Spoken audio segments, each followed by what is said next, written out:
Doctor Baba Saheb Ambedkar open university.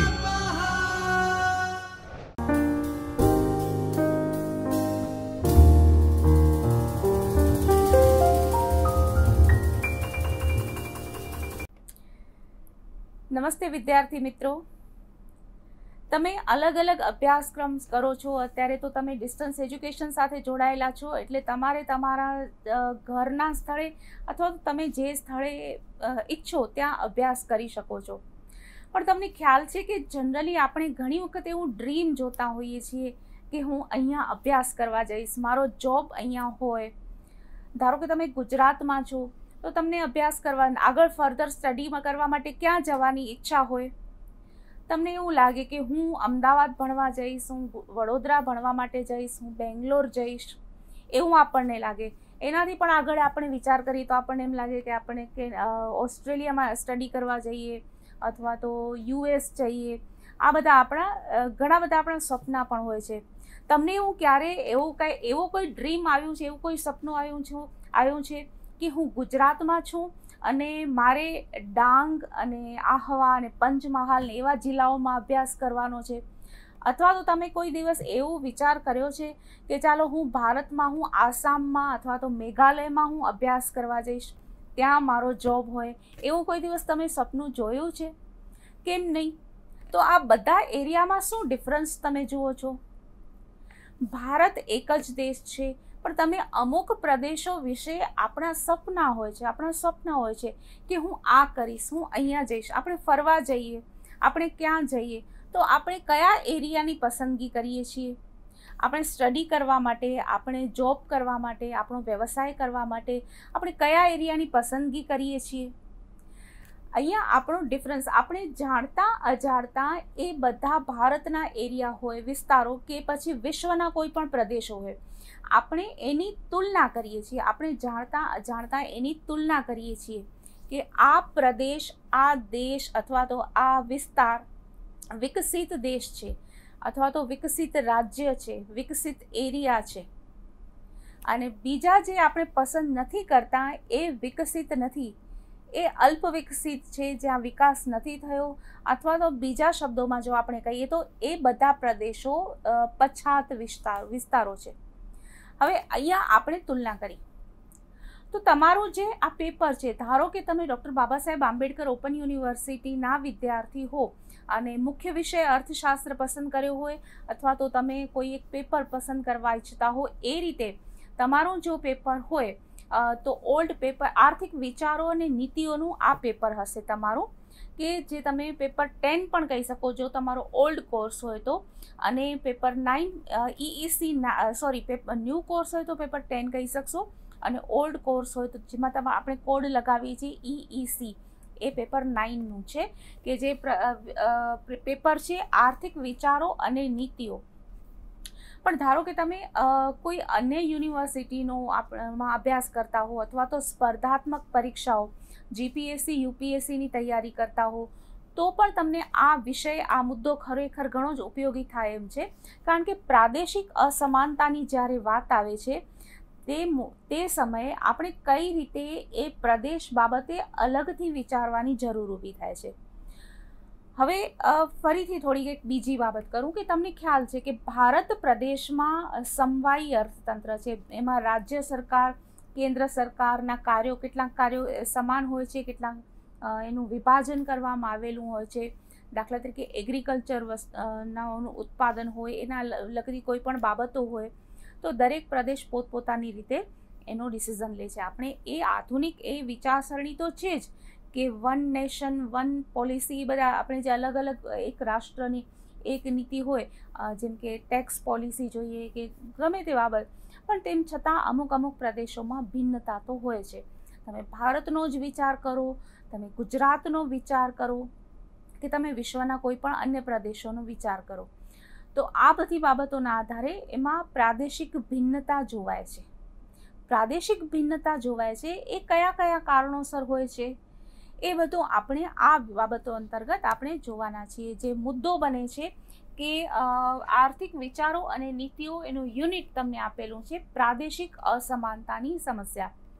કોઈ પણ પ્રદેશ એક સરખો નથી હોતો, હવે એ અસમાનતાનો ઉદ્ભવ ક્યાંથી થાય છે, એનો અર્થતંત્ર ઉપર એની અસરો શું હોય છે, એના કારણો શું હોય છે, અને એ હેતુથી એ રેફરન્સથી આપણો જે મુખ્ય હેતુ હોય છે કે આપણે બધા જ પ્રદેશોને વિકસિત કરીએ, બધા જ પ્રદેશોનો સમાન વિકાસ થાય એવી આપણી ઈચ્છા તો હોય, પણ એ શક્ય નથી.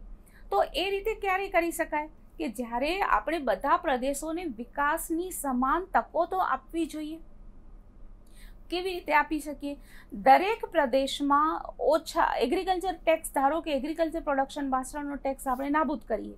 એવું કેમ? હવે જે પ્રદેશ પછાત હોય, કઈ દ્રષ્ટિએ? એગ્રીકલ્ચરની દ્રષ્ટિએ પછાત હોય, તો એ પ્રદેશમાં એગ્રીકલ્ચર ટેક્સ આપણે નાબૂદ કરીએ તો સારું પડે. પણ જ્યાં એગ્રીકલ્ચર છે જ નહીં, એ દેશનું અર્થતંત્ર ઉદ્યોગો કે સેવા ઉપર આધારિત છે, તો ત્યાં એગ્રીકલ્ચર ટેક્સ નાબૂદ કરવાનો કે એમાં ફેરફાર કરવાનો કોઈ હેતુ સિદ્ધ થાય નહીં, અથવા તો એની કોઈ સફળતા ન મળે, એનું કોઈ પોઝિટિવ પરિણામ ન આવી શકે. તો આ રીતે જ્યારે આપણે અલગ અલગ પ્રદેશો હોય છે ત્યારે આપણે એના માટેની નીતિઓ પણ અલગ બનાવવી પડે છે. એટલે જ ગવર્મેન્ટની જે પોલિસીઝ હોય એમાં પ્રાદેશિક ભિન્નતા હોય છે. એટલા માટે જ આપણે ભારતનો જ્યારે અભ્યાસ કરીએ છીએ ત્યારે એઝ અ જનરલ આપણે અભ્યાસ કરીએ છીએ, પણ એના ઘણા બધા રાજ્યો છે, યુનિયન્સ છે, એ બધા રાજ્યોમાં ભિન્નતા રહેલી છે. એ રાજ્યોની ભિન્નતાને કારણે દરેક રાજ્યનું અર્થતંત્ર પણ ભિન્ન હોવાનું. આપણે એવી કોઈ દિવસ આપણે એવી વિચાર ન કરી શકીએ પોલિસી કે જે પોલિસી ગુજરાત, રાજસ્થાન, મહારાષ્ટ્ર, મધ્યપ્રદેશ, કેરળ, આસામ એ બધા રાજ્યો માટે, બંગાળ એ બધા જ રાજ્યો માટે એક સમાન આર્થિક નીતિ હોય. એનું કારણ શું હોઈ શકે?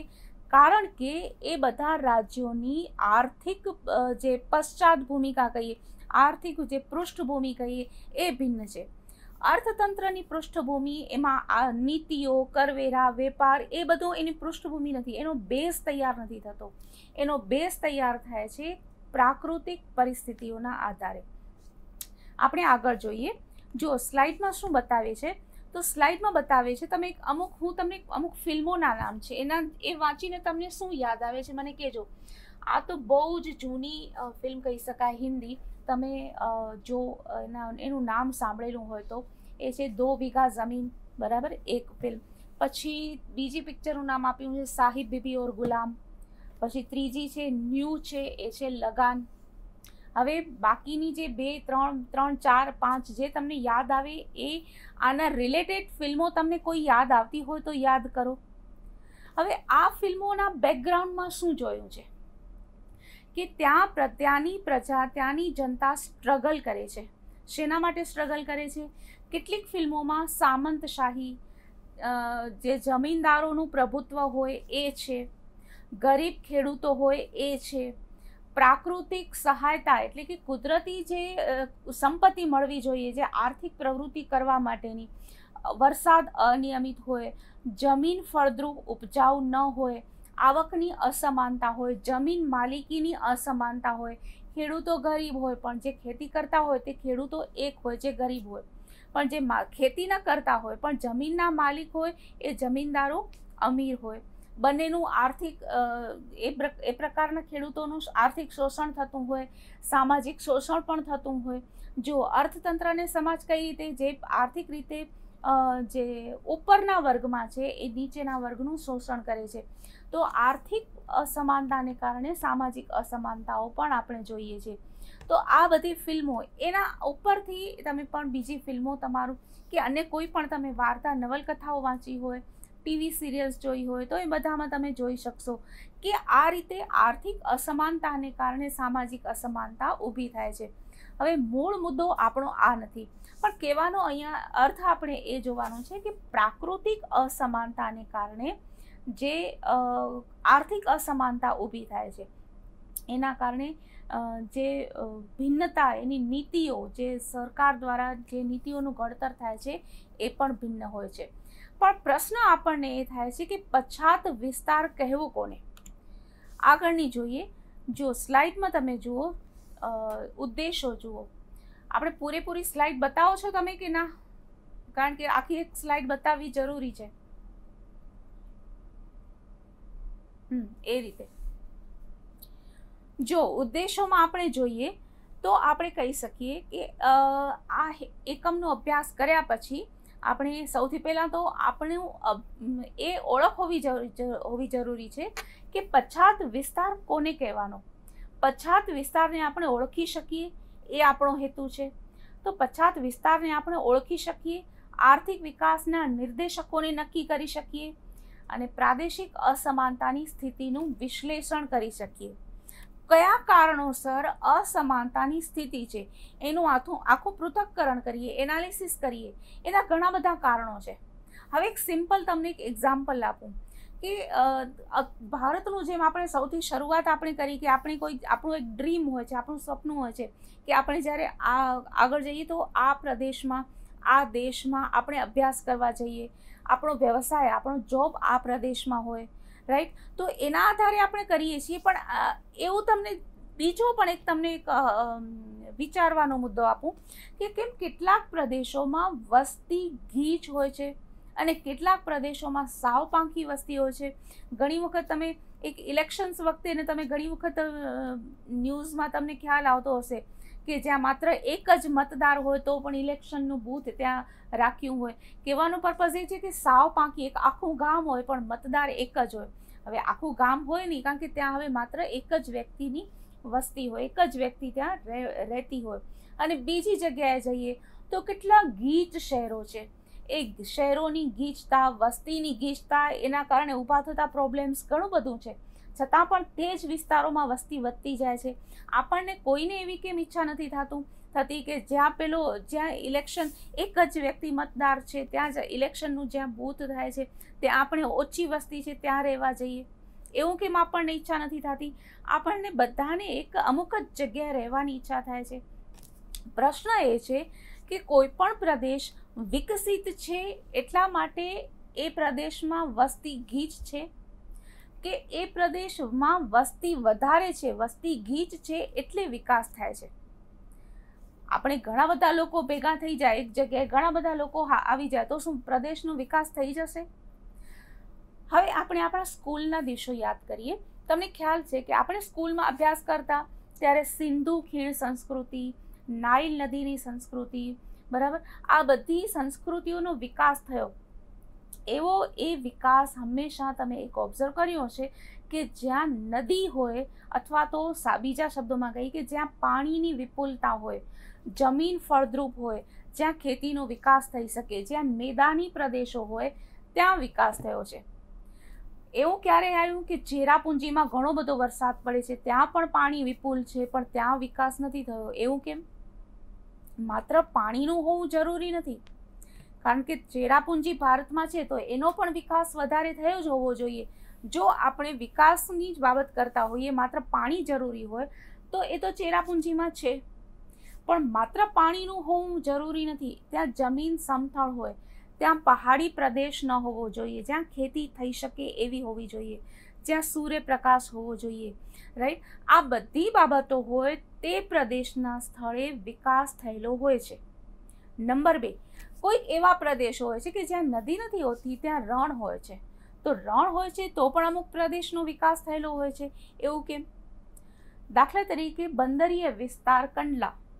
હવે એક બંદરને કારણે, હવે મુંબઈ પ્રદેશનો વિચાર કરીએ તો જ્યાં જ્યાં બંદરીય વિસ્તાર હોય છે કે જ્યાં પોર્ટ ડેવલપ થઈ શકે એવી ક્ષમતા હોય છે, તે વિસ્તારોનો વિકાસ થયો છે. સુરત છે, મુંબઈ છે, કંડલા છે, આ બધા વિસ્તારો કે જ્યાં જ્યાં બંદરીય વિકાસ થઈ શકે, આર્થિક પ્રવૃત્તિ વિકસી શકે એવા વિસ્તારોમાં વિકાસ થયેલો હોય છે. તો વિકાસ માટે શું જરૂરી છે?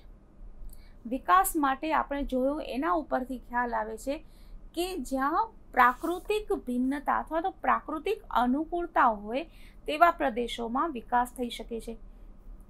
પણ આપણે એક ઉદાહરણ તો જોયું હતું કે વડોદરા અથવા તો વલ્લભ વિદ્યાનગરની વાત કરીએ તો ત્યાં તો કોઈ બંદરીય વિસ્તાર નથી, ત્યાં નદી કે ખેતીલાયક જમીનનો વિકાસ નથી થયો, પણ એનો વિકાસ થયો છે એજ્યુકેશનલ સેન્ટર તરીકે, અભ્યાસના કેન્દ્ર તરીકે એનો વિકાસ થયો છે. તો એવા કયા પરિબળો છે કે જે કોઈ પણ પ્રદેશનો વિકાસ કરે છે એ આપણે આઈડેન્ટિફાઈ કરવાના છે?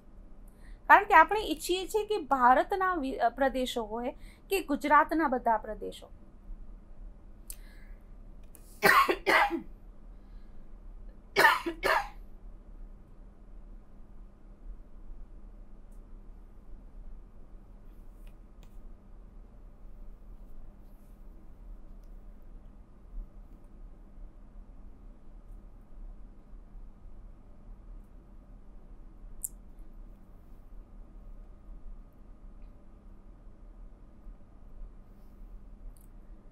ભારતના બધા પ્રદેશો હોય કે ગુજરાતના બધા પ્રદેશો, દરેક પ્રદેશનો સમાન વિકાસ થાય એ આપણી ઈચ્છા છે.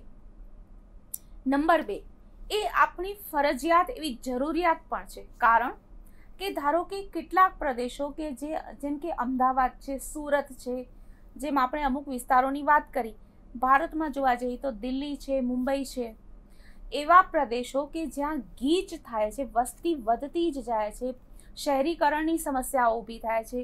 તો શું એવા આપણે કેટલાક પ્રદેશો અથવા તો એવા કેટલાક વિસ્તારોને આઈડેન્ટિફાઈ કરી શકીએ કે જ્યાં વિકાસ કરવાથી વસ્તીનું સ્થળાંતર થઈ શકે? એવા કેટલાક વિસ્તારોને આપણે ઓળખવા છે કે કયા વિસ્તારોમાં વિકાસ કરી શકવાની ક્ષમતા છે. અત્યાર સુધી ભલે પછાત હોય, પણ હવે આપણે એ વિસ્તારનો વિકાસ કરવો છે, તો એવા વિસ્તારોને પસંદ કરવાના છે. કારણ કે દરેક અમુક જ પ્રદેશોનો વિકાસ થશે તો એક લિમિટ આવી જશે અને એના પછી એનો વિકાસ, કારણ કે સમસ્યાઓ પણ વધશે. ધારો કે એના પાસેના વિસ્તારોમાં આસપાસના વિસ્તારો ડેવલપ થતા જાય તો ટ્રાન્સપોર્ટેશનનો કોસ્ટ વધે. એના કરતાં એવા કોઈક વિસ્તારોમાં એ આર્થિક પ્રવૃત્તિ અથવા તો કોઈ પણ પ્રવૃત્તિ શરૂ કરી શકાય કે જેને કારણે જે તે પ્રદેશ જે હજુ સુધી અલ્પ વિકસિત હતો, જે હજી સુધી પછાત હતો, એનો આપણે વિકાસ કરવાનો છે. એટલા માટે પણ પ્રાદેશિક અસમાનતાને દૂર કરવાની જરૂરી છે. કેટલાક વિસ્તારોની નેચરલ એટલી ક્ષમતા હોય કે જે સ્વયં જ ડેવલપ થઈ ચૂક્યા હોય, પણ કેટલાક વિસ્તારોને આપણે ઓળખીને એની વિકાસ માટેની ક્ષમતા ઓળખીને આપણે એને પ્રયત્નપૂર્વક એને વિકસિત કરવાના હોય છે. એક્ઝામ્પલ આપણે લઈ શકીએ કે કચ્છ જિલ્લાનો પ્રદેશ એ એકદમ પછાત, વસ્તી સદંતર પાંખી. એવું કેમ? કારણ કે ત્યાં પાણી અને જે મૂળ જીવન જરૂરિયાત હોય એ વરસાદની સતત અનિયમિતતા અથવા તો સતત વર્ષો અછત ના રહે, એગ્રીકલ્ચર ડેવલપ થઈ ન શકે કારણ કે રણનો પ્રદેશ. પણ ત્યાં બંદરીય વિસ્તારનો વિકાસ થયો, તે પછી તે વિસ્તારનો વિકાસ થયો, પણ બીજો કોઈ એવી કોઈ પણ આર્થિક પ્રવૃત્તિ છે કે જેનાથી આપણે એ વિસ્તારનો વિકાસ કરી શકીએ? તો શું ત્યાં એજ્યુકેશનલ ડેવલપમેન્ટ કરી શકાય? શું ત્યાં ટુરિઝમ ડેવલપમેન્ટ કરી શકાય? ત્યાં એક પોઝિટિવ વિકાસ થઈ શકે કે દાખલા તરીકે જેમ મુંબઈમાં ફિલ્મો અને ટેલિવિઝન સિરિયલ્સના શૂટિંગ્સ વગેરે થાય છે, એવું સ્વચ્છ ક્લાઇમેટ કચ્છમાં મળી શકે છે. તો ટુરિઝમ ડેવલપમેન્ટ થઈ શકે, ફિલ્મ ઇન્ડસ્ટ્રીનું ડેવલપમેન્ટ થઈ શકે કે જ્યાં આ પ્રકારની આબોહવા અથવા તો ક્લાઇમેટ એ લોકોને વાતાવરણ મળી શકતું હોય. તો આપણે એવા પ્રદેશોને ઓળખવાના છે. નંબર 2, કેટલાક પ્રદેશો એવા હોય કે જે સામાજિક શૈક્ષણિક પછાત હોય. અહીંયા હું વ્યક્તિ કે સમાજની વાત નથી કરતી, પ્રદેશોની વાત કરું છું. એક્ઝામ્પલ, જેમ આપણે પૂર્વ ભારતના જે 7 સિસ્ટર્સ રાજ્યો કહીએ છીએ, તમને ખબર છે અત્યારે દાખલા તરીકે ટેલિવિઝનમાં ઘણા એવા પ્રોગ્રામ્સ આવે છે કે એ પ્રદેશના લોકોને મેઇન સ્ટ્રીમમાં ભણવા માટે, એ પ્રદેશના લોકોને મેઇન સ્ટ્રીમમાં મુખ્ય પ્રવાહમાં લાવવા માટે ત્યાં લાઈવ રિયાલિટી શોઝ ટેલિકાસ્ટ થાય છે. તો આ બધા પ્રયત્નો છે કે જેથી કરીને કોઈ એક પ્રદેશ કયા કારણોસર પછાત રહી ગયો છે એને ઓળખી અને એ દૂર કરાય. હવે દાખલા તરીકે આપણે દરેક પ્રદેશ પછાત છે તો દરેકમાં આપણે ટુરિઝમ ડેવલપમેન્ટ ન કરી શકીએ. દરેકમાં આપણે ઇન્ડસ્ટ્રી ડેવલપમેન્ટ કરવા માટે કરવેરાની છૂટછાટ ન આપી શકાય. તમે ગમે તેવા કરવેરાની છૂટછાટ આપો, કરવેરા નાબૂદ જ કરો, તો પણ જ્યાં ઇન્ડસ્ટ્રીયલ ડેવલપમેન્ટ થઈ શકે તેમ ન હોય, પ્રાકૃતિક કે અન્ય કોઈ કારણોસર, તો એ થઈ શકે નહીં. જ્યાં એજ્યુકેશનલ ડેવલપમેન્ટ કરવાનું હોય ત્યાં એજ્યુકેશનની જ જરૂર હોય. તો આ બધા કારણોસર દરેક પ્રદેશની, અહીંયા જે આપણે આખી જે ચર્ચા કરી એ દરેક પ્રદેશની પોતપોતાની ઇન્ડિપેન્ડન્ટ એવી ઓળખ હોય છે કે જેને ઓળખીને તે પ્રદેશની પછાતતા આપણે દૂર કરવાની હોય છે. આગળની આપણે સ્લાઇડ જોઈએ તો તમને મુખ્ય 3 શબ્દો છે એના ઉપર આખું આ બધું એની આસપાસનું રચાયેલું હોય. એક તો પછાત વિસ્તાર, રાઈટ. હવે તમારે ઓળખવાનું છે કે પછાત વિસ્તાર કોને કહેવાય. મેં તમને વાત કરી કે આપણે જાણીએ આપણે સબકોન્શિયસ માઇન્ડથી આપણે એ ડિસિઝન તો લેતા જોઈએ છીએ કે આ વિસ્તાર પછાત છે, આ વિસ્તાર પછાત નથી, અથવા તો આ વિસ્તાર ડેવલપ થયેલો છે, વિકસિત છે. આપણે બીજો પણ શબ્દ એમાં લેવાનું થાય છે કે અસમાનતા. જો અસમાનતા છે, વિકાસની અસમાનતા. મોટા ભાગે બધા ડેવલપ્ડ શહેરો, તમે ક્યારેક જો વિસ્તાર કમ્પેર કરતા હો તો જોજો, જો વિકસિત વિસ્તારો હોય લગભગ એક સરખા હોય છે, પણ અલ્પ વિકસિત વિસ્તારોમાં હંમેશા પોતાની ઓળખ અલગ અલગ હોય છે. રાજસ્થાનનું કોઈક પછાત ગામડું હોય એ કેરળના કે આસામના પછાત ગામડા કરતાં અલગ હોવાનું જ, એની સમસ્યા અલગ હોવાની જ. તો આ બધા કારણોસર જે પછાત વિસ્તાર છે એ અસમાન પણ રહે છે. ત્રીજો આપણો હેતુ છે કે જેના માટે આપણે આ બધી ચર્ચા કરી કે આપણું લક્ષ્યાંક છે આર્થિક વિકાસ, આપણું લક્ષ્ય છે. હવે આર્થિક વિકાસ એટલે માત્ર આવકમાં વધારો, એ સાદી આપણે વ્યાખ્યા પણ કરી શકીએ, જે ઓલ્ડ અથવા તો ટ્રેડિશનલી સૌથી પહેલી જૂની આપણે વ્યાખ્યા કરીએ છીએ કે આર્થિક વિકાસ એટલે આવકમાં વધારો. ઓકે, એને પણ આપણે સ્વીકારીએ. પણ જે અત્યારની આધુનિક આપણી વ્યાખ્યા આર્થિક વિકાસની કરીએ છીએ કે જેમાં લોકોના જીવનની ગુણવત્તાનો સુધાર થાય, લોકોના જીવનની ગુણવત્તા સુધરે, તો એ બાબતને પણ ધ્યાનમાં રાખીને જે તે પ્રદેશના લોકોના જીવનની ગુણવત્તાને સુધારવી છે. તો આ ત્રણ શબ્દો ધ્યાનમાં રાખવાના છે કે જેની આસપાસ આપણે વિચારવાનું છે કે કોઈ પણ પ્રદેશ, સૌથી પહેલાં તો ઓળખવાનું છે કે કયો પ્રદેશ પછાત છે. હવે તમે ક્યારેક જોઈ શકશો કે ક્યાંક પ્રાકૃતિક આપદાઓને કારણે તે પ્રદેશ વિકસિત ન થયો હોય. જેમ આપણે એક્ઝામ્પલ લીધું હતું, હવે તમે કમ્પેર કરી શકો કે કચ્છ પ્રદેશમાં શા માટે વિકાસ ઓછો થયો હોય, વડોદરા, અમદાવાદ, સુરતમાં શા માટે વિકાસ વધારે થયો હોય. કારણ કે એ બધા એરિયામાં સતત અર્થક્વેક, ભૂકંપો ના આવતા હોય, એ એરિયામાં નિયમિત અને પ્રમાણસરનો વરસાદ પડતો હોય, એ એરિયામાં ખેતી લાયક જમીન હોય, ઇન્ડસ્ટ્રીઝ તરીકે, ઇન્ડસ્ટ્રીયલ એરિયા તરીકે ડેવલપ થવાનું, એજ્યુકેશનલ હબ તરીકે ડેવલપ થવાનું, એ બધું તો પાછળથી હોય. પણ જે જીવનની મૂળભૂત જરૂરિયાત હોય છે, પાણી અને ખોરાકની, એ બંને ક્યારે મળી શકે કે જ્યારે ખેતી લાયક હંમેશા ક્લાઇમેટ મળી રહેતું હોય. તો આ બધી બાબતો જે વિસ્તારમાં ન હોય તે વિસ્તાર પછાત રહી જાય છે. તમે ક્યાંય પણ જુઓ, જો પૂર્વ ભારતના રાજ્યો અને પશ્ચિમ ભારતના રાજ્યો, જે આપણે અત્યારે જોવા જઈએ, અત્યારે તો ઘણા બધા પ્રદેશો વિકસિત થઈ ગયા છે, વિકલ્પો આપણે શોધ્યા છે, જેમ અત્યારે ઘણો આપણે પ્રવાસ ખેડ્યો છે. કારણ કે પછાત વિસ્તારને કેમ આપણે ડેવલપ બનાવીએ, કઈ રીતે આપણે આગળ લઈ આવીએ, એ બધી બાબતો જોતાં જોતાં આપણે ઘણી બધી પછાત સ્થિતિમાંથી બહાર આવ્યા છીએ, અસમાનતાઓ ઘણી બધી દૂર કરી છે.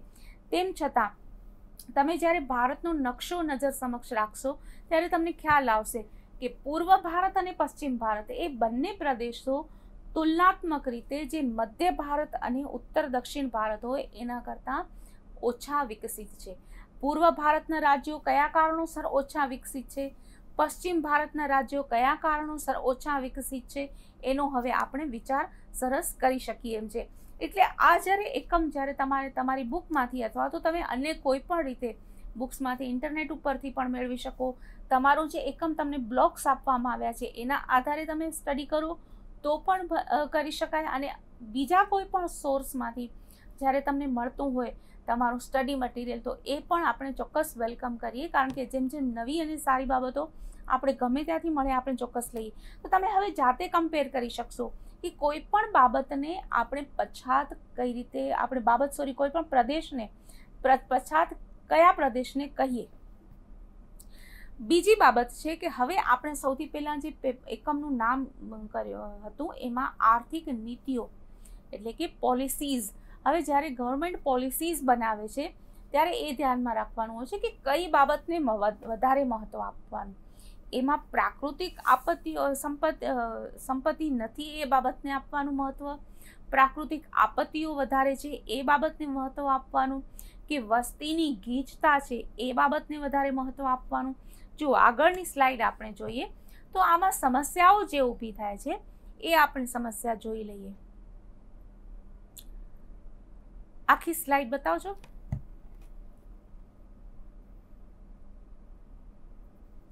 પૂરી સ્લાઇડ. હા, જો જ્યારે આપણે પછાત વિસ્તાર વિશે આપણે સ્ટડી કરવાનો આપણે પ્રયત્ન કરીએ છીએ ત્યારે આ સમસ્યાઓ આપણી થાય છે કે ભાર આપવાની સમસ્યા. ભાર એટલે વેઇટેજ, ઇમ્પોર્ટન્સ આપીએ, મહત્વ. આપણે કોને મહત્વ આપીએ? વસ્તી વધારે કે ઓછી હોય એને આપીએ. એક્ઝામ્પલ્સ હું તમને થોડાક આપું છું કે પ્રાકૃતિક આપત્તિઓ હોય એને મહત્વ આપીએ, કોને વધારે મહત્વ આપીએ. બીજો પ્રશ્ન છે કે સંયુક્ત સૂચક આંકની મર્યાદા. હવે દાખલા તરીકે કેટલાક પ્રદેશોમાં બધી 2-3 સમસ્યાઓ ભેગી હોય. ત્યાં પ્રાકૃતિક આપત્તિઓ પણ આવતી હોય, વસ્તીનો પ્રોબ્લેમ પણ હોય, વસ્તી સાવ પાંકી હોય, બોર્ડર એરિયા પણ હોઈ શકે. આ બધા કારણોસર એ બધા આપણે સમસ્યાઓ લઈ શકીએ. ત્રીજો છે કે નિર્દેશકોની પસંદગી. કોને આપણે વિકાસ થયો આપણે ક્યારે માનીએ? આ નિર્દેશક આપણે જોઈએ છીએ ને કે આર્થિક વિકાસ થયો એમ કેવી રીતે ખબર પડે આપણને? એના ઇન્ડિકેટર્સ કયા કે યસ હવે આપણે માનીએ કે આનો આર્થિક વિકાસ થયો. તો શું ત્યાંના લોકોની આવક વધે એને આપણે આર્થિક વિકાસ કહીએ? અથવા તો ત્યાંના લોકોનું શિક્ષણનું પ્રમાણ વધે એને આર્થિક વિકાસ કહીએ? ત્યાંના લોકોનો સ્વાસ્થ્ય સુધારો થાય, સ્વાસ્થ્યમાં દાખલા તરીકે બાળ મૃત્યુ દરનું પ્રમાણ ઓછું થાય, અથવા તો આપણે અપેક્ષિત આયુષ્યનું પ્રમાણ વધે, એ બધી બાબતોને આપણે ગણીએ. તો આ બધા ઇન્ડિકેટર્સ છે એ તો હવે સ્વાભાવિક છે કે આપણે જે હ્યુમન ડેવલપમેન્ટ ઇન્ડેક્સના ઇન્ડિકેટર્સ હોય એ પણ આપણે લઈ શકીએ. પણ કયા ઇન્ડિકેટર્સ લેવા? એક સમસ્યા એટલા માટે કહી શકાય કે કારણ કે દરેક પ્રદેશની પોતાની ભિન્નતા હોય છે. દરેકમાં આપણે અમુક પ્રદેશ ઓલરેડી શિક્ષિત તો હોય જ, પણ એમાં પ્રાકૃતિક ઘણા દાખલા તરીકે આપણે મેઘાલયમાં આપણને મળે તો કહી શકીએ કે ના અમે શિક્ષિત છીએ, અમને શિક્ષણનો પ્રોબ્લેમ નથી, પણ અમે અહીંયા ખેતી કરી શકીએ નહીં. અહીંયા ઇન્ડસ્ટ્રીઝ સ્થાપવા કોણ આવે? આપણે મણિપુરમાં કે આપણે ચેરાપુંજીમાં આપણે ઇન્ડસ્ટ્રીઝ ડેવલપ કરવા કોણ જાય? ત્યાં કોણ ઇન્ડસ્ટ્રીયલ એસ્ટાબ્લિશમેન્ટ કરે? આપણે તો આ રીતે માત્ર દરેક વખતે આવી કોઈ કોમન પ્રોબ્લેમ્સ નથી હોતા. તો કઈ બાબતને વધારે ઇમ્પોર્ટન્સ આપવું એ તમારે જોવાનું અથવા તો વિચારવાનું છે. જ્યારે આપણને એકચ્યુઅલ લાઈફમાં આ સમસ્યા આવતી હોય ત્યારે આપણે જે તે પ્રદેશ માટે દરેક સમયે એક જ સરખો ડિસિઝન નથી લઈ શકાતો. 5 વર્ષ પહેલાં કે 10 વર્ષ પહેલાં કચ્છના વિકાસ માટે જે ડિસિઝન લેવાયો હોય તે જ ડિસિઝન આપણે આસામ માટે ન લઈ શકીએ. ઇવન 10 વર્ષ પછી કચ્છ માટે પણ એ જ ડિસિઝન ન લઈ શકાય. રાજસ્થાન માટેનો ડિસિઝન અલગ હોય, તેવી જ રીતે પંજાબ માટેનો ડિસિઝન અલગ હોઈ શકે. તો આ દરેક પ્રદેશો માટે વિસ્તાર અને એની જે આઈડેન્ટિટી કહી શકીએ, એના પ્રાકૃતિક એની પરિસ્થિતિ કહી શકીએ, એના આધારે એના પરિબળો અલગ અલગ હોય છે. એ પરિબળોને ઓળખવાના હોય છે. પરિબળો ઓળખી અને એના આધારે આપણે અસમાનતા દૂર કરવાની રહે છે. જો હંમેશા હું તમને મારા સંપર્ક માટે વેલકમ કરું છું. મારી વિગતો જે છે સંપર્કની એ ચોક્કસ નોંધી લેશો તમે. ઈમેલ આઈડી છે મારું kruti.chhaya@baou.edu.in. બ્લોગમાં પણ તમે તમારા વ્યૂઝ ચોક્કસ મૂકી શકો છો, તમારી કોમેન્ટ્સ મૂકી શકો છો kruti.schaya.blogspot.com. તો આ રીતે તમે મારું ઈમેલ આઈડીથી અને તમારા બ્લોગ પરના કોમેન્ટ્સથી મને જરૂરથી તમે મારા સંપર્કમાં રહેજો. અને આપણે ઘણી બધી એક નવી વિચારસરણીઓ શક્ય છે કે આજનું મારું વ્યાખ્યાન તમે જોયું હોય અથવા તો સાંભળ્યું હોય ને તમારા મનમાં જે કોઈ પણ મુદ્દો એની વિચાર ઉઠ્યો હોય એ ચોક્કસ મને તમે કોન્ટેક્ટ કરી તમે મને જણાવજો. તો એના ઉપર આપણે ફરીથી ચર્ચા પણ કરીએ કે આપણી આ રીતની ચર્ચા વિકાસ માટે ઉપયોગી પણ થઈ શકે. ત્યાં સુધીનો સમય તમારો ઘણો જ સારો, આનંદદાયક અને સ્વાસ્થ્યપ્રદ રહે તેવી મારી અને ડૉક્ટર બાબા સાહેબ આંબેડકર ઓપન યુનિવર્સિટીની શુભેચ્છાઓ. આભાર. સ્વાધ્યાયઃ